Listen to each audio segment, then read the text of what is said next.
Hey, serial marketers. Today, I'm here with William Álvarez, and we're going to be doing the first ever SEO Q&A.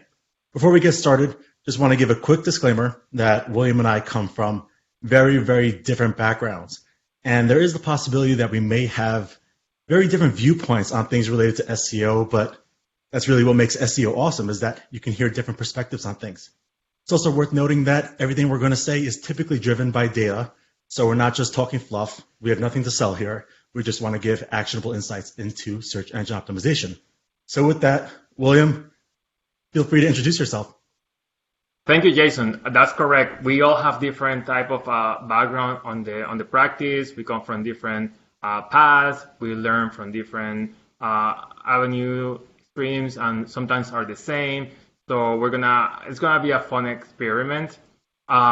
I live in New York. I work for Catalyst Digital that rolls up into the performance marketing team at Group M.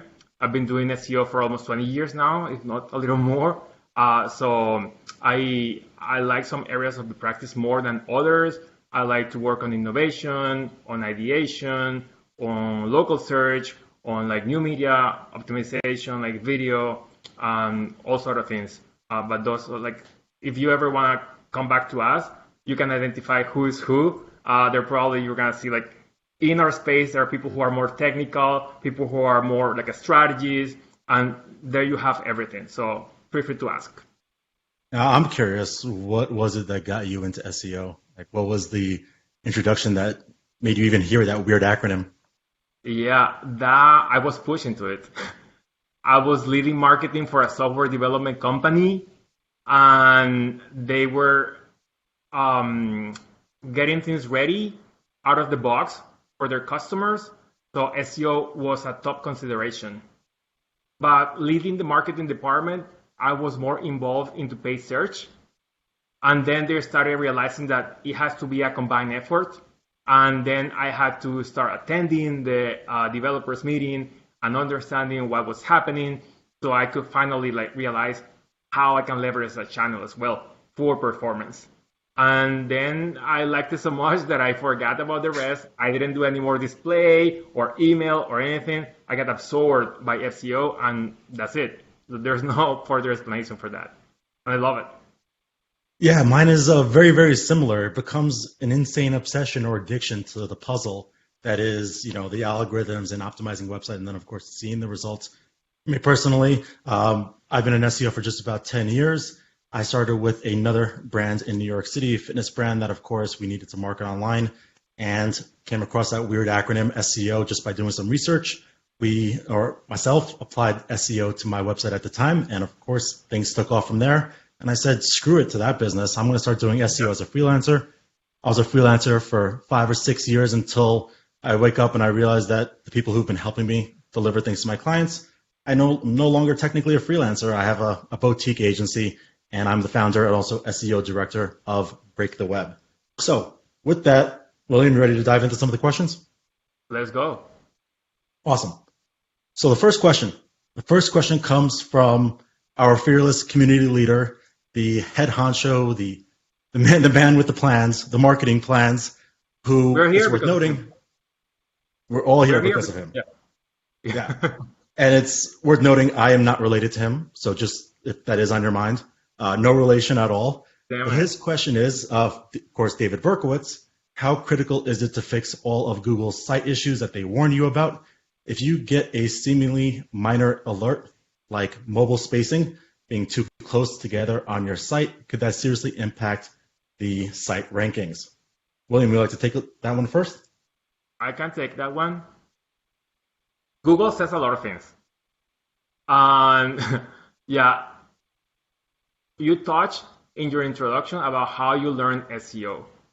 And I would encourage everybody to learn SEO hands-on, like experimenting things and realizing what works for them or what not.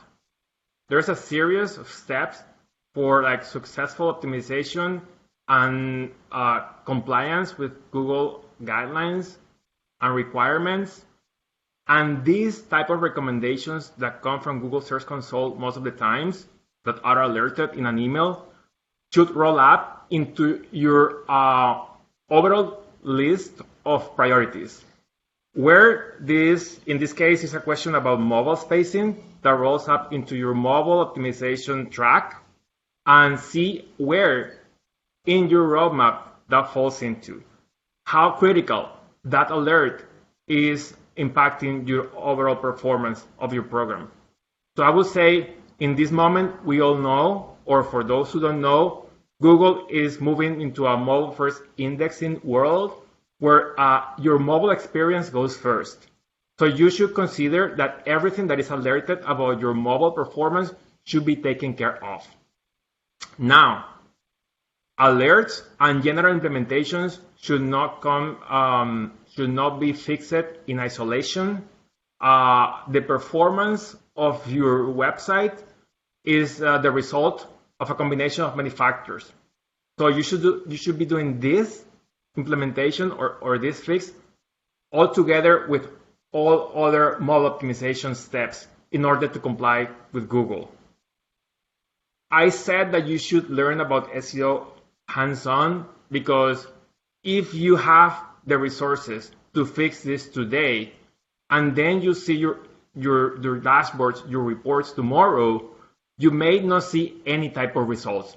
Incremental increasement on traffic from organic search, or you might see like one more person or just 1% increase, and that's going to tell you, was this worth it? Was it not?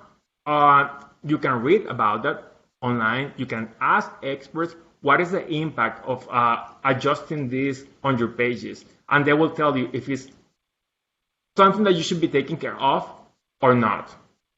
In this situation, it's a gradual process. Fix it when you can. This is really not like a dramatic or critical problem, while you compare it with something like speed. Speed, I would think, have more weight on this and affect your scoring in a more meaningful way than adjusting spaces and fonts and those kind of things. Of course, here's the funny answer. We always say in the SEO industry, it all depends. And it's as fun as it sounds, it depends because every website has a different audience, has a different scale. So if you're a small website, the incremental value of this fix is going to be very small. But if you're dealing with a website that has millions of pages, perhaps the aggregated value of this fix is going to be a lot. So you always have to come into a discussion with your SEO team and developers, your marketing people, into like how priority this is, and you should be able to always demonstrate business casing probably how this is gonna impact your bottom line. So as you can see, it's not an easy answer to offer. It's very complex, but I take alerts from Google Search Console very seriously because even if they don't have a direct impact immediately, they might have it in the future. So pay attention to them, put them in your list, and decide when you want to fix them. But never forget about them. I agree wholeheartedly. It depends. Some warnings that may appear in Google Search Console might be more important than others. Things with the mobile spacing issues or maybe elements being too close together, like you mentioned, Google really wants to focus on, and what they keep preaching over and over again, is user experience. If you look at your page and you see that it looks fine, Google's just being dramatic, then probably leave it.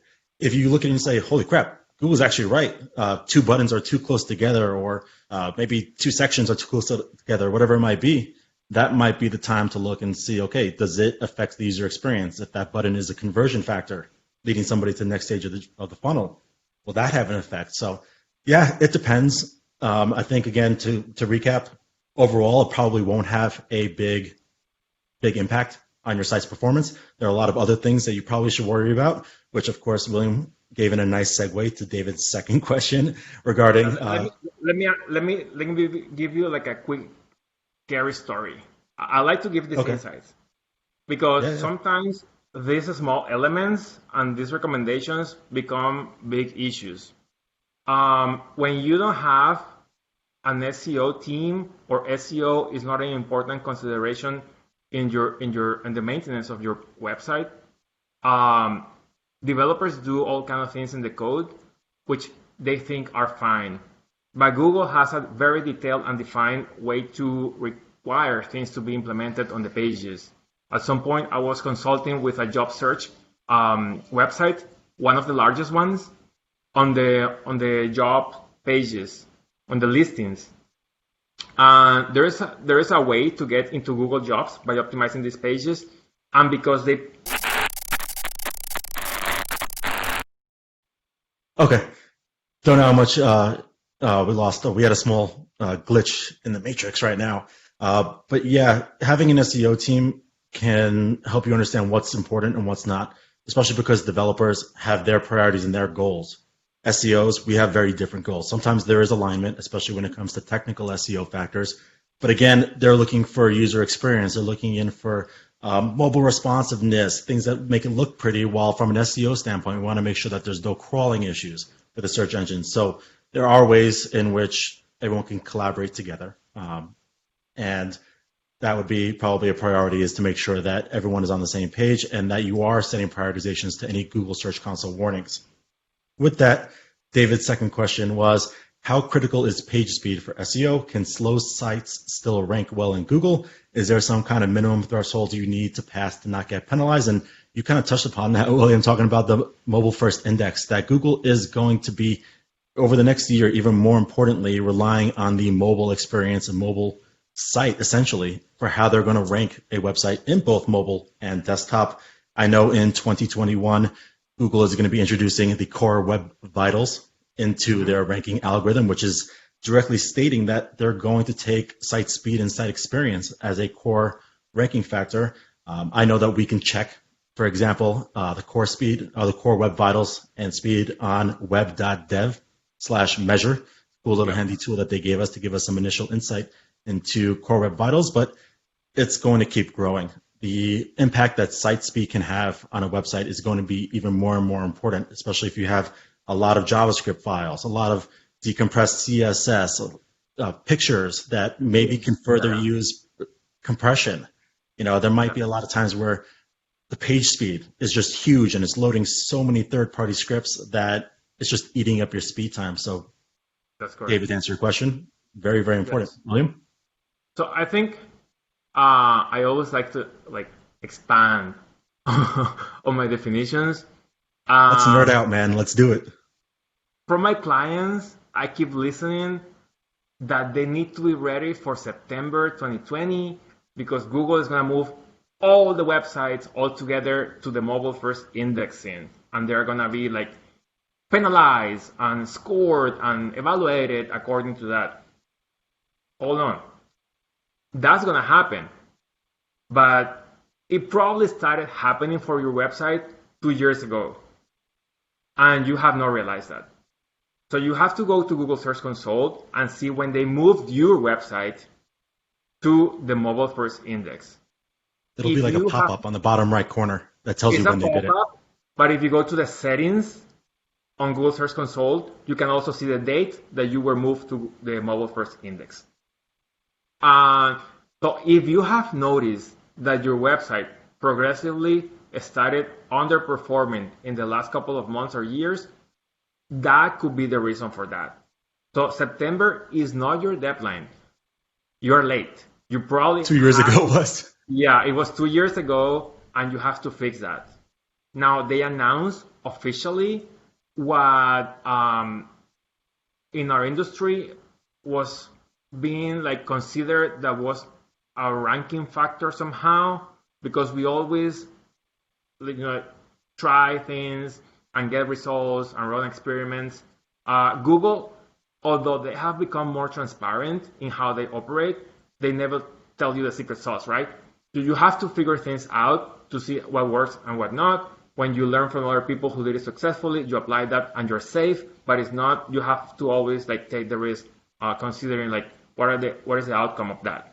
So page speed has been for a while a ranking factor of some sort for one single reason.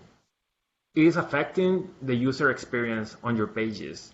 And Google says they want to offer the best experience for the users. Whenever they see that you are not performing at the rates that they want, your pages are indexed, they're ranking, but not in top positions, somewhere at the bottom.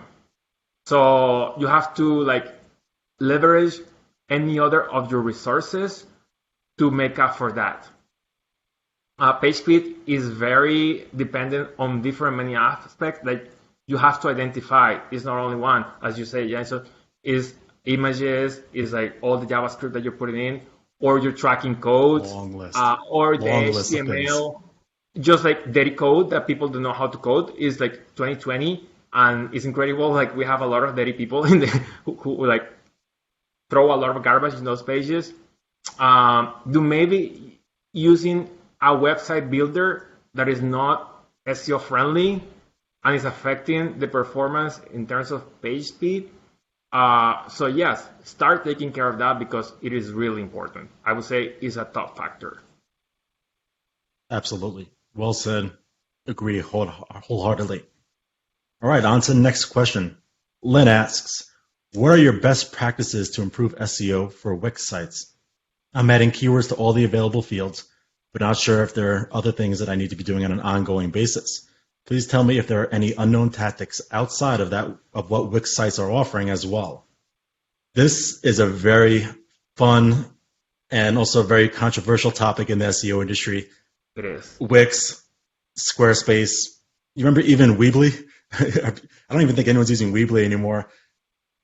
From my point of view, if we have the opportunity to work with a client and get them off of Wix, we are typically going to try and get them off of Wix. Please do it. Yeah.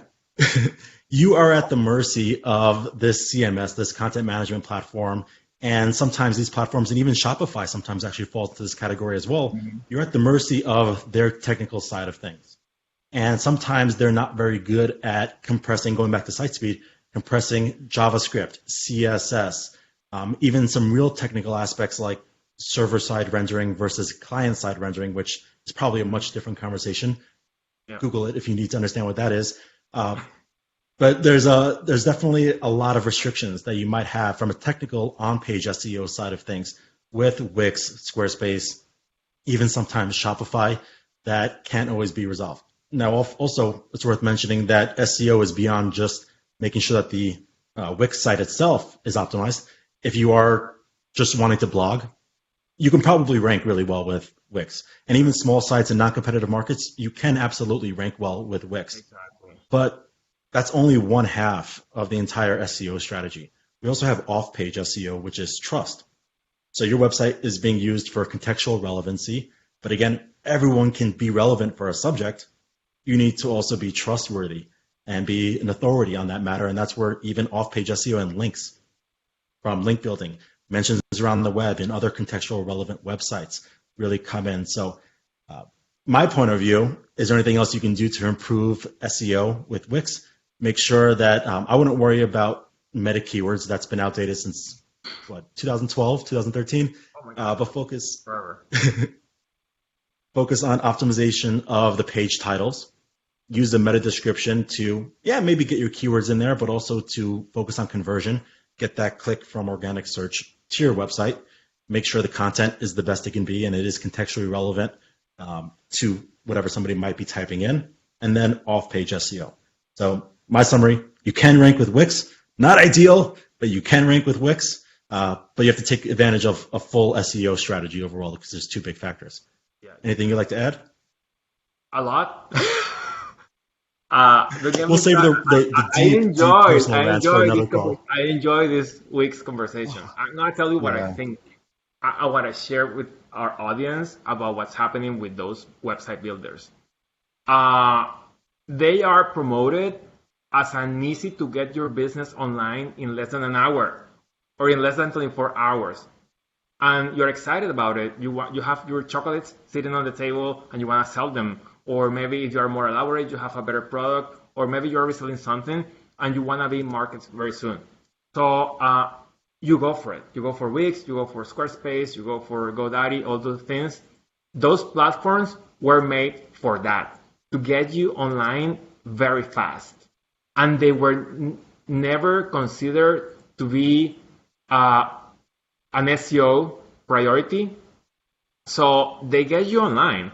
If you type in your domain name, you will be found, but you're nowhere to be found on Google search because they never had that as a consideration. They had a large rate of adoption because they're affordable. They have a nice price bracket for someone who is a small business, and They they have even awesome Super Bowl commercials. exactly. That's what I was gonna say. They went with like a Super Bowl commercial, which gets you in front of the entire America. And so there you go. All these small website owners or business owners getting into Wix, and then they are like, now I want to get more visibility from Google, but I can't. And they received a lot of criticism from the industry. So they have like taken some steps to make it better, but it's always capped to just a few elements, like you said, the page titles, the descriptions, etc., and that's it. But even if you're in a good position, if you're 100% fully optimized for Wix, the capabilities are very limited, and you have to do so much more about how to bring traffic to your pages. You have to build your brand. You have to promote your products in many different ways, in social, in paid social, influencer marketing, content marketing, etc. So your job doesn't stop with just putting up the website and optimizing it for organic search. It's a lot of things. Agreed. Overall, I think we recap. If you do hire an SEO company, they're going to tell you that they prefer not to work on your Yeah. website. But I with all due understand, respect. I understand like the budget constraint. So you cannot dismiss the fact that there are business owners that when they start, Yeah. they don't have that like a big budget to get online. So what you have to think is you can start small, but think that if you're gonna do good, you have to scale up at some point, and you have to be ready to invest more in your website builder to something that is more advanced, that is gonna support your business well as well. Exactly. Yeah. If you need to get your website up, like you just said, and you don't have the resources to get help, it's click and drag website builders. They have preloaded themes already, so it is a good option to start. And again, if it is a small site or a small niche, you shouldn't have any problems ranking with Wix. Wix can rank, the sites can rank. From a competitive standpoint, just not ideal when you need to start optimizing, especially from a technical side of things. Awesome. All right, next question, which is going to be another fun one. We have from Phil Smith. I used an SEO app baked into Shopify to optimize my e-com site. Having gone through that process, I received a 100% ratings for my product, collection descriptions, perfect sitemap, etc., etc. It hasn't solved my AdWords problem. I've written keywords and I know are reflective of my products and descriptions, but to date, I've generated 2 clicks from my AdWords campaign 3 weeks in. What am I missing? My one-line answer is they're 2 very different things. Yeah. It's 2 different things.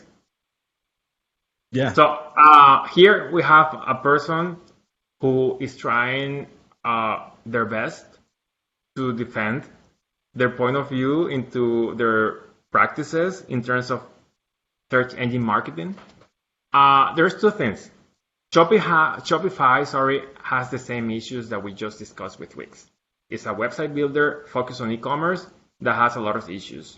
So it becomes so complex that it doesn't deliver on their promise on being an easy website to deal with. So and the problems are so big that there are so many apps that they have, or extensions or plugins to solve the problems, that they make the websites too heavy. They can rank well, but you have to go through many like hoops and loops to get it done. And that means that you will require an expert or a team of experts just dealing with the issues that Shopify has for you. So move on to like a better solution. That's one thing. AdWords is not a word that is used anymore in the market. Google put order paid media under one umbrella, which is Google Ads. It goes beyond search. And optimizing for organic search is different than optimizing a campaign on Google Ads for paid search. Don't combine those, don't mix them up. You may use some part of your research to inform how they should work in tandem. In terms of if you have good visibility on organic search, don't bid on those keywords on paid and vice versa. So you get incremental value of your search channel as a whole. But it seems like you need to be a little more informed based on the tone of your question. I encourage people to learn digital, to learn SEO, to learn paid search, to learn email marketing, to learn all of that before getting someone involved so they can understand well what they are getting into. There are so many resources out there that tell you how to do SEO well and that make you understand the difference between each one of the channels. What is paid search? What is organic search? So here you may need an extra hand. Jason, you can reach out to this person directly offline and probably help them, and probably you can. Oh, I suck at ads. I don't know. I know a little bit about ads. I'm an SEO nerd. Yeah, we do SEO. We do SEO. I know ads because my role requires a combined effort of everything, including programmatic nowadays. But it's different things. So what you do on paid search is not going to impact your performance on organic search. What you do on organic search is not going to impact your paid search campaign setup. It's going to impact the way that they perform and that you're getting a revenue stream from that. Absolutely. And there's definitely a lot of PPC and Google Ads experts in Serial Marketers group. Feel free to put a feeler out, see who's there. Again, like you said, there are two different things, and the success of your ads campaign is not going to have any correlation into the success of your SEO or optimizations you're making. With ads, again, I'm not good at ads, but I know that there's many different things that could be affecting your ads performance. If you're only driving about 2 clicks in 3 weeks, it's probably something to do with your delivery and your targets and what keywords you might be bidding on. But also, is Google viewing you guys as being relevant to a specific search query, your landing pages, your ad copy? Pretty much check out your quality score. If your quality score is low, it's a good chance you probably aren't optimized properly. But yeah, go for it. So now that you mentioned that, if you're a small advertiser, you probably want to use the pages on your websites to drive traffic from paid search campaigns. If you are a large advertiser, I'm pretty sure that you're not going through this pain because you have a team dealing with that. A large advertiser usually dedicates specific landing pages for each one of the paid search channels or all other digital channels.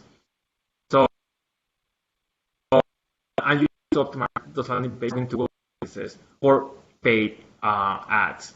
And on the organic side, that is true as well. If you're a small advertiser, you probably use the same landing pages, and you have to comply with, how is the user experience? How is the performance of your speed? How is conversion aspects of the campaign of the landing page organized? And that is going to have an impact on your paid search campaigns.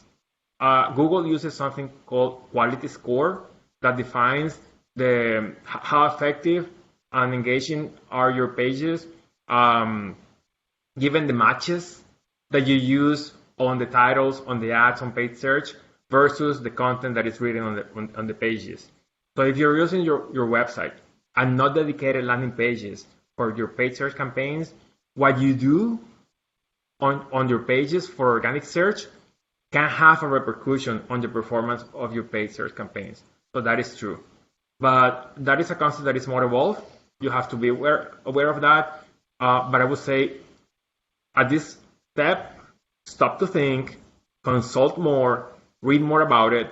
A ton of resources out there, even on the Google Content Hubs or vendors out there that can tell you how this works.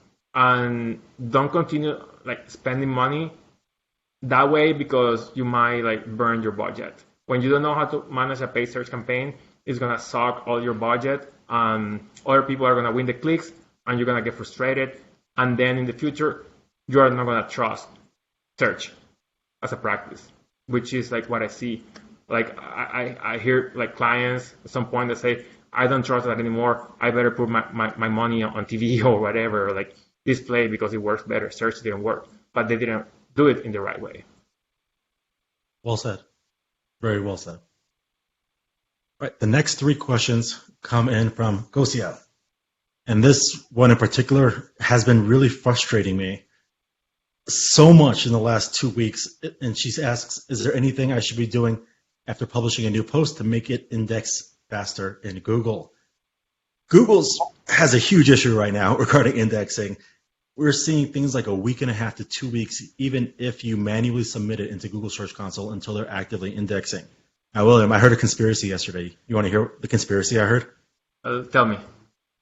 So Google is releasing their indexing API to primarily focus on news publications and publishers that are producing hundreds of new pages a day.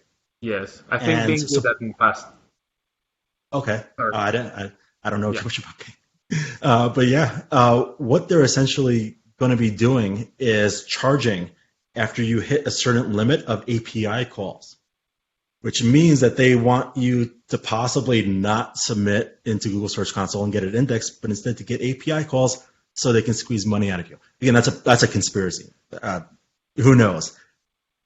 But Google does have an indexing issue right now. Things do take time. Once you do publish a new post, you can manually submit it and fetch within Google Search Console. But I know there's a lot of chatter right now in the SEO community about Google and their indexing. There's a lot of topics on it in Twitter, and they have been very poor with communication on this. Well, the thing is, we don't know what's happening inside Google.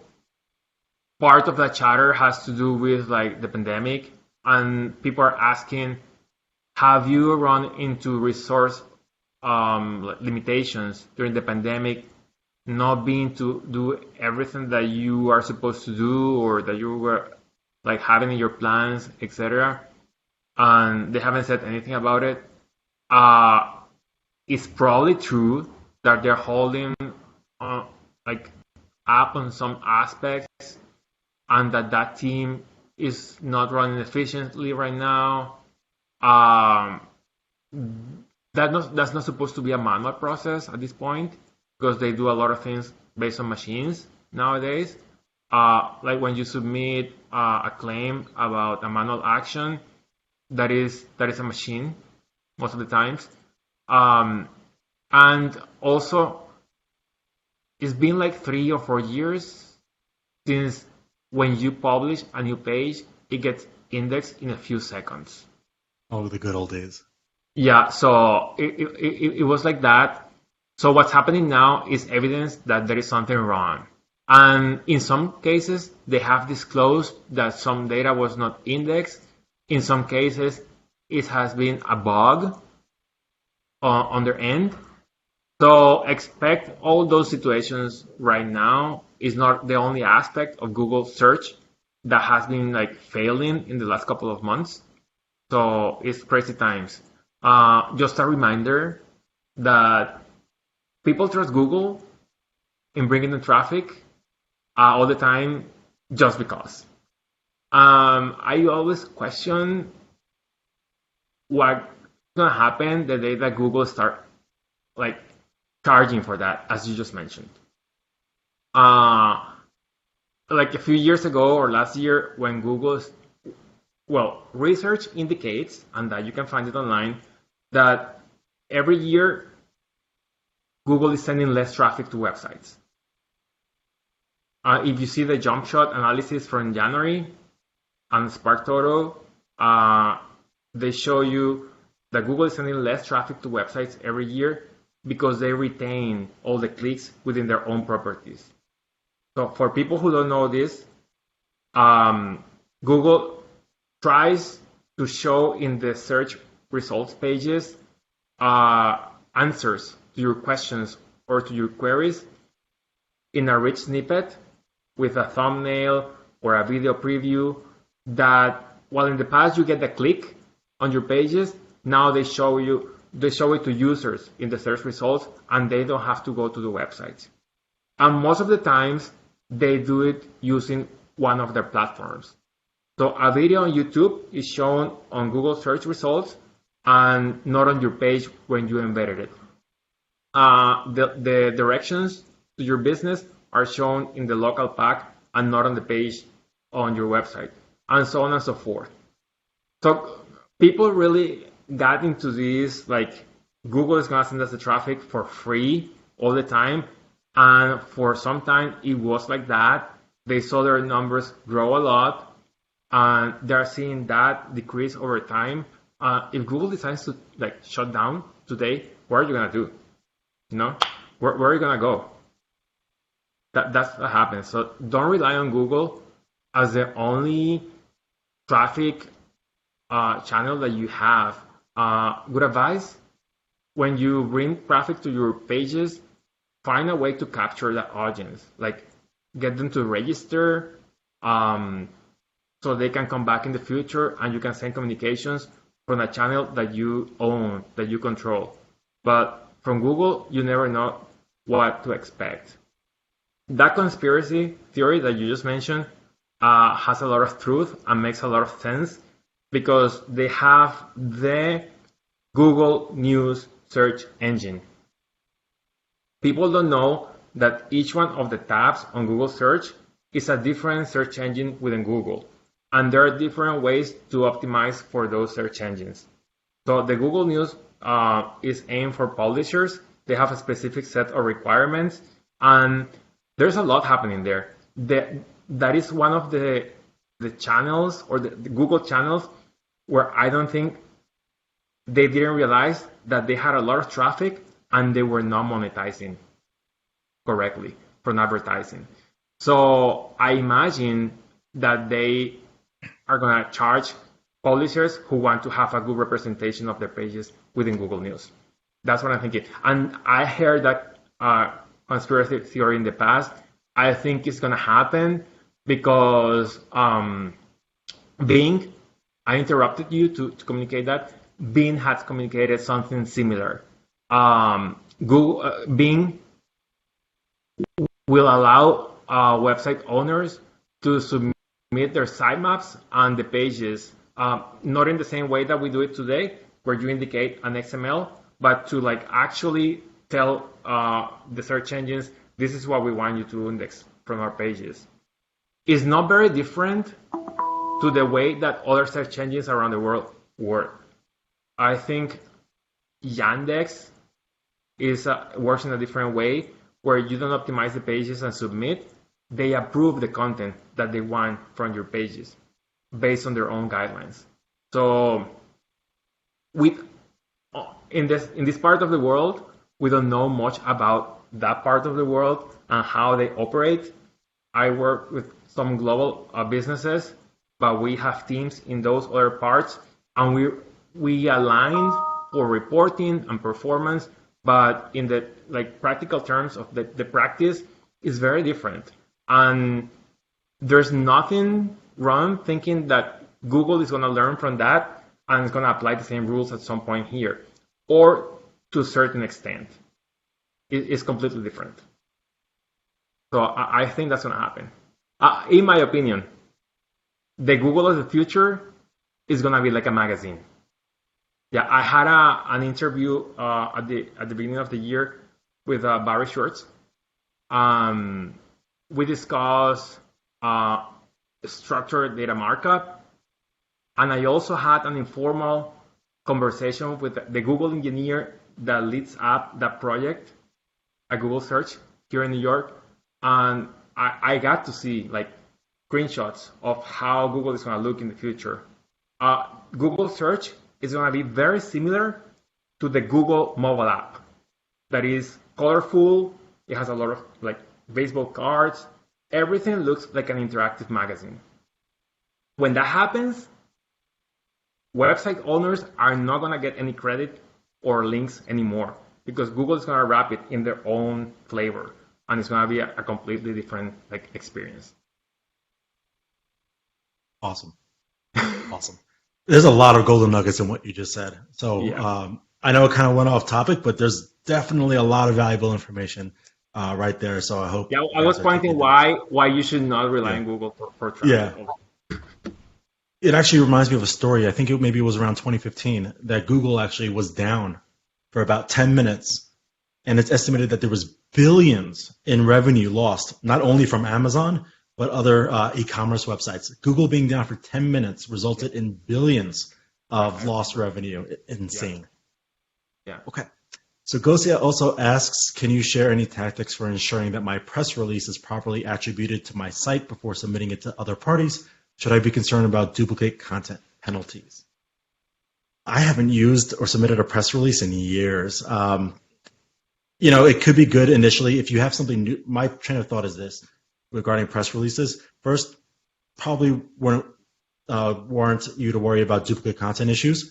But second, is there something newsworthy to talk about in a press release? If you don't have something newsworthy and you're just trying to get links and maybe some logos you want to throw on your website, probably not worth the time. If you do have something newsworthy to share, I would say probably, yeah, it might be useful to go for it. And then just, of course, have some good natural branded links with the text of that link being your brand name or your URL, just trying to keep as natural as possible in there. Anything else regarding press releases? Yeah, William? so don't do press release for SEO purposes. It has some added value, but don't take it as an SEO play. It used to be 10 years ago that you Like would 2007, have, yeah, 2008? yeah, you would have a press release and submit it to syndication networks, and as they propagated the message, all those links would work in your favor. That is not the case anymore. I do believe you have to follow some best practices, as probably you put it up on your website first and you indicate that the canonical version is on your website and you distribute it. Because I know that this is a reality. Like today, people still do it. Press releases probably hasn't much to do with SEO. PR is a practice that I respect, is valid, is big. But I do have questions from website owners that say, hey, the syndication network is ranking my press release higher than my own. Yeah, they are a syndication network. They are stronger than your brand and the authority that you have on your website. So they are going to outrank you all the time. If you want to prevent that, roll it out or publish it on your website first, let it pass a few days, and then you distribute on other syndication networks to let Google know that you are the original owner of the content and that the rest of them are replications of your message. And that might prevent it a little bit. There are some extreme situations where you're going to require the syndication network to use a canonical tag. None of them is going to do it. Forget about it. They are not going to get in the job of working on a link element tag on their pages to the index their pages, because what they want is traffic on their pages too. Yep. Yeah, well said. Don't worry about duplicate content and only send press releases if you have something newsworthy to share. I mean, in many cases, are newsworthy. Do it for that. Don't do it for SEO. Yeah, absolutely. All right, we have two last questions we're going to quickly dive through. The next and last question by Gosia is probably, I don't think we should dive too much into it on this conference, because regarding Google algorithm updates, it's probably an hour worthy conversation in and of itself, and we will save you that. Gosia asks, what are the most important things to know about the latest Google algorithm updates? I think for us, it's really just about being proactive versus reactive. Don't respond to Google updates. Just keep doing what Google says they want you to do and what the data shows you should be doing. There's definitely a lot of information out there in the update realm regarding intent, making sure that your content matches the intent of the search user, making sure that you come from an authoritative standpoint to speak on the subject that is ranking for. And of course, just don't spam. Don't get bad links. Don't create crappy thin content. That's it. If it is of any interest to dive in deeper about Google algorithm updates, I'm definitely in. I'm sure, William, you're in too, to just rant and rant and rant about algorithm updates. We'll save you guys that trouble. Yeah. All right, last question comes from NG Gordon, aka Dear Miss You Dad.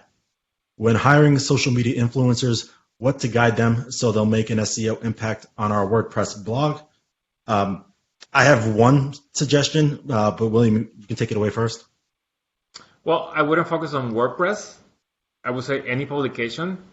There's a lot of things happening in terms of like influencers. In the past, I always like to do this comparison because people will hear the recommendation today and they can discern between what the past was and what is now. If you hear that you have to get a link from the blogger or the influencer today, that link is going to help you as much as it used to be in the past. Just the mentions of your brand or your products or the video or having a collaboration with that influencer where they create the content and they send traffic to your pages is going to have a lot of impact because it demonstrates that it's like a natural collaboration and not just for the purpose of link building. And it's not always about a link. It's about how you phrase the promotion of your product or services that is going to help you like push your pages up in the results. Now, you can have different strategies.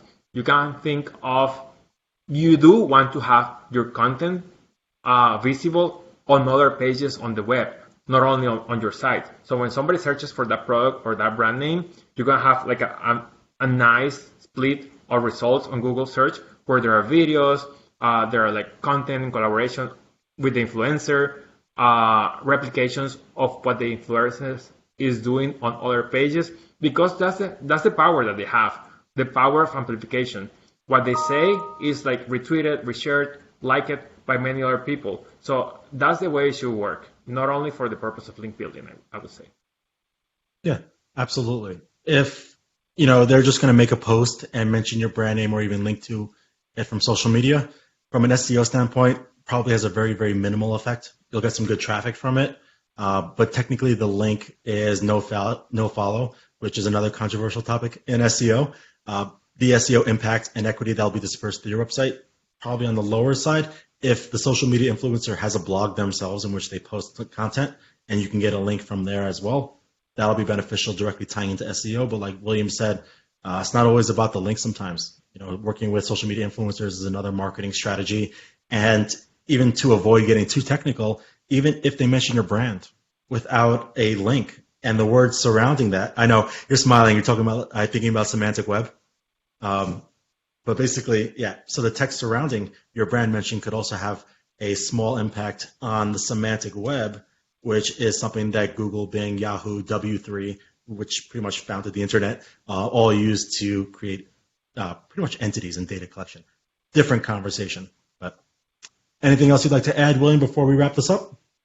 Well, I don't want to get into like what a social media influencer is right now.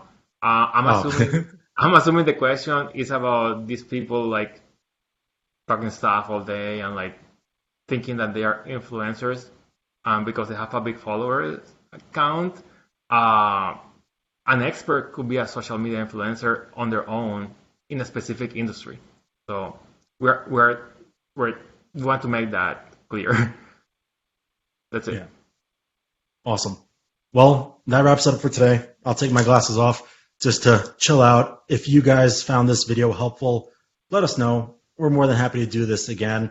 Clearly, we like talking about SEO, and clearly we like going on very, very long-winded rants. Until next time, if you have any questions, we'll see you in the SEO channel.